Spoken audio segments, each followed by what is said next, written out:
Nah, di video kali ini kita akan menyaksikan apa itu stunting. Ingin lebih tahu kan apa itu stunting? Simak video berikut ini.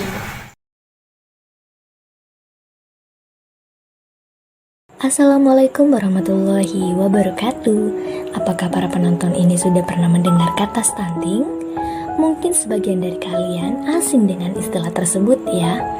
Jadi, stunting adalah sebuah kondisi tinggi badan anak lebih pendek dibanding tinggi badan anak seusianya. Di Indonesia sendiri, kasus stunting masih menjadi masalah kesehatan dengan jumlah yang cukup banyak. Status Indonesia masih berada di urutan keempat di dunia dan urutan kedua di Asia Tenggara terkait kasus balita stunting. Hal ini disebabkan oleh kekurangan gizi kronis dengan manifestasi kegagalan pertumbuhan atau yang biasa kita sebut dengan growth faltering yang dimulai sejak masa kehamilan hingga anak berusia 2 tahun. Untuk gejala stunting sendiri, yang pertama adalah anak akan berbadan lebih pendek untuk anak seusianya. Pertumbuhan yang baik adalah pertumbuhan ukuran fisik sesuai dengan standarnya. Hal ini akan menentukan apakah balita tersebut mengalami gizi buruk, gizi ringan, atau normal. Kemudian yang kedua adalah proporsi tubuh cenderung normal, tetapi anak tampak lebih muda atau kecil untuk seusianya. Salah satu gejala stunting lainnya yaitu wajah terlihat lebih muda atau kecil dari usia sesungguhnya, walaupun ukuran tubuhnya sudah sesuai. Kemudian yang ketiga adalah berat badan anak akan lebih rendah untuk anak seusianya. Seiring bertambahnya usia, maka berat badan seorang anak juga semakin bertambah. Jika hal tersebut tidak terjadi, maka dapat diperkirakan anak tersebut mengalami masalah gizi, salah satunya yaitu stunting. Kemudian yang keempat adalah pertumbuhan tulang tertunda. Gejala yang juga dapat terlihat jika seorang anak mengalami stunting yaitu pertumbuhan tulangnya tertunda. Sehingga fisik sang anak akan mengalami keterlambatan pertumbuhan dibandingkan anak seusianya. Sedangkan untuk pencegahan stunting sendiri dapat dilakukan dengan cara-cara sebagai berikut. Anak makan makanan yang mengandung gizi seimbang untuk pertahanan tinggi badannya dan perkembangan otak anak. Kemudian, pastikan tubuh mendapatkan asupan gizi yang cukup setiap hari, terlebih saat masa kehamilan. Pahami konsep gizi dengan baik dan terapkan pada pola asuh anak. Upayakan untuk selalu memberi menu makanan yang beragam untuk anak. Jangan lupakan faktor gizi dan nutrisi yang dibutuhkan anak setiap harinya. Saat masa kehamilan dan setelahnya, ibu sangat perlu mendapatkan gizi yang baik dan seimbang agar anak terhindar dari masalah stunting. Selanjutnya adalah melakukan aktivitas fisik minimal olahraga 30 menit setiap hari. Cara pencegahan stunting salah satunya dengan melakukan aktivitas fisik atau berolahraga selama kurang lebih 30 menit setiap harinya agar kondisi tubuh tetap fit dan bugar. Lalu jangan tidur larut malam agar mendapat istirahat yang cukup. Tidur tepat waktu juga merupakan salah satu cara pencegahan penyakit stunting. Dengan tidur awal, maka sang anak akan mendapatkan istirahat yang cukup.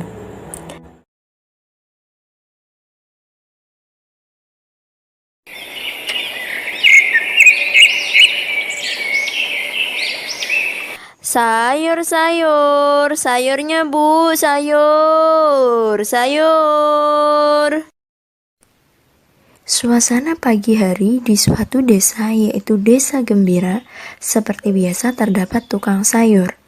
Lalu, ibu-ibu berkumpul untuk membeli bahan makanan, berbincang ria, serta menceritakan suatu hal yang menarik. Yuk kita tonton bersama. Mamang, aku beli tahu sama sayur sawi ya. Sama buah apel juga deh sekilo.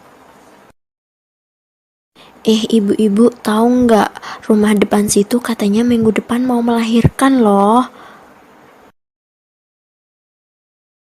Melahirkan? Kapan Bu hamilnya? Ya mana saya tahu. Mamang mah ada aja. Si ibu sama mamang teh pagi-pagi gosip naon euy. Iya, ada-ada aja. Mang, saya beli tempe sama tahu aja. Gak sekalian sayurnya, Bu. Enggak deh, Mang. Di rumah gak ada yang suka sayur, apalagi anak saya. Di sisi jalan lain terdapat 2 orang anak yang berjalan ke sekolah dengan 1 anak tinggi dan berbadan segar, namun 1 anak pendek terlihat lesu. Permisi Bu, kita sekolah dulu. Ibu-ibu pada tahu nggak? Padahal si Didin sama si Dodo itu umurnya sama loh. Tapi nggak tahu kenapa ya, Dodo itu kok pendek banget. Itu mah pasti ada masalah tuh Bu sama si Dodo. Kira-kira masalahnya apa ya si Dodo? Si Dodo itu stunting, Bu. Stunting? Iya ibu-ibu, mamang stunting. Stunting teh apa ya Bu? Stunting itu pendek Bu. Mang, bener kan Bu Nina? Bener Bu, stunting itu perawakan anak pendek dikarenakan kekurangan gizi. Pantes ya si Dodo suka makan sayur. Iya Bu, jadi dulu itu ibunya si Dodo tuh kurus banget waktu gadisnya. Jadi waktu hamil juga kecil badannya, sampai lunglit kalau kata orang. Nah, kalau lunglit saya tahu Bu, balung sama kulit kan. Si mamang mama lebih canda. Jadi gini loh ibu-ibu, penyebabnya itu banyak, mulai dari masa kehamilan. Kayak ibunya terkena kekurangan energi kronik karena kurang asupan gizi. Habis itu bisa terkena ibunya karena anemia. Setelah itu Bu, kalau masa kehamilannya seperti itu, dapat melahirkan anak dengan berat badan rendah. Nah, hal ini dapat berkepanjangan Bu. Bisa dewasanya anaknya mengalami stunting atau kekurangan gizi atau balita pendek. Hal ini disebabkan karena tidak diberikannya ASI eksklusif dan makanan pendamping ASI. Hal ini juga akan berakibat Bu pada masalah pertumbuhan sama perkembangannya itu melambat Bu. Setelah itu dapat terdeteksi sebagai stunting gitu Bu. Terus Bu, cara biar gak kena stunting itu gimana? Jadi takut. Sebenarnya banyak cara buat mengatasi stunting Bu. Misalnya dengan cara memenuhi nutrisi selama kehamilan, memenuhi nutrisi anak dengan optimal, mempraktikkan kebersihan dengan benar, mengatasi anak yang susah makan. Terus yang terakhir, konsultasi dengan tim pelayanan kesehatan setempat. Gitu Bu. Oh gitu ya Bu. Oh iya ibu-ibu, saya baru ingat dulu saya pernah baca nih penyebab stunting, salah satunya itu karena kurang asupan makanan bergizi, misalnya rendahnya asupan vitamin dan mineral serta kurang mengonsumsi sumber protein baik itu hewani maupun nabati Bu. Duh kalau gitu Mang, saya tambah deh beli sayur, ikan sama buah sekalian. Lah si ibu takut. Oh iya Bu Nina, nanti sore saya ke rumah ibu ya. Ada apa ya Bu? Itu saya mau belajar stunting deh. Sekalian deh Bu, saya juga ikut. Saya ikut juga ya Bu. Iya ibu-ibu, boleh. Ya udah yuk kita pulang. Udah kan belanjanya? Yuk pulang. Bye-bye Mamang. Yah, jadi sepi deh. Yaudah deh, jualan lagi sayur-sayur. Sayurnya Bu, cegah stunting Bu. Dibeli yuk, sayur-sayur.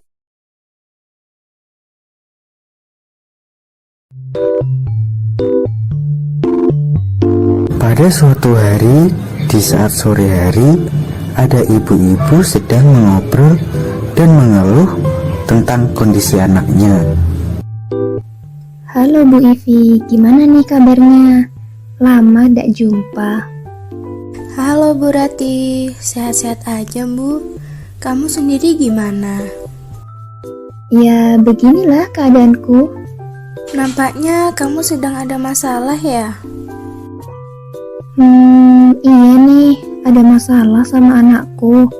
Ada masalah apa Bu Rati? Cerita aja nggak apa-apa, siapa tahu saya bisa bantu loh Bu. Gini loh Bu Ivi, anak saya itu ya pertumbuhannya terhambat.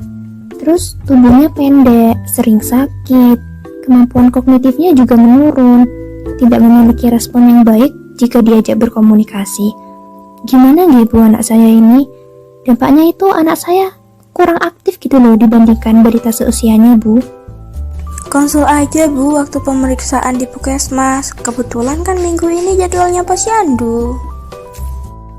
Minggu ini ya? Loh, saya lupa Bu Ivi. Untung Bu Ivi bilang.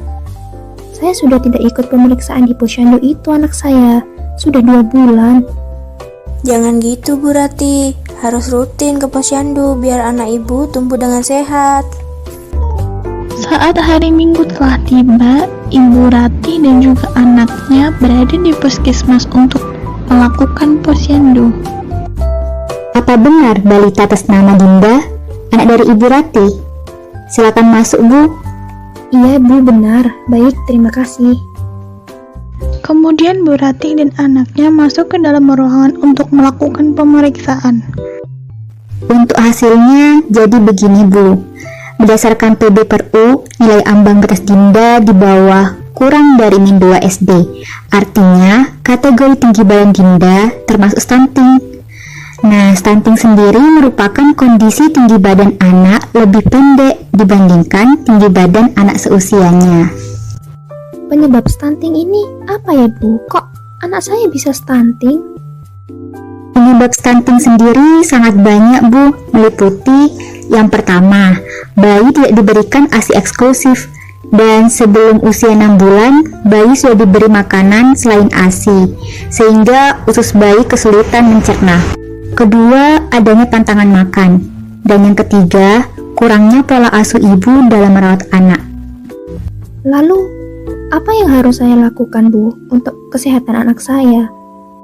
Jadi, yang pertama itu, terapkan kebersihan atau higien seperti mencuci tangan sebelum makan, setelah makan, serta setelah BAB.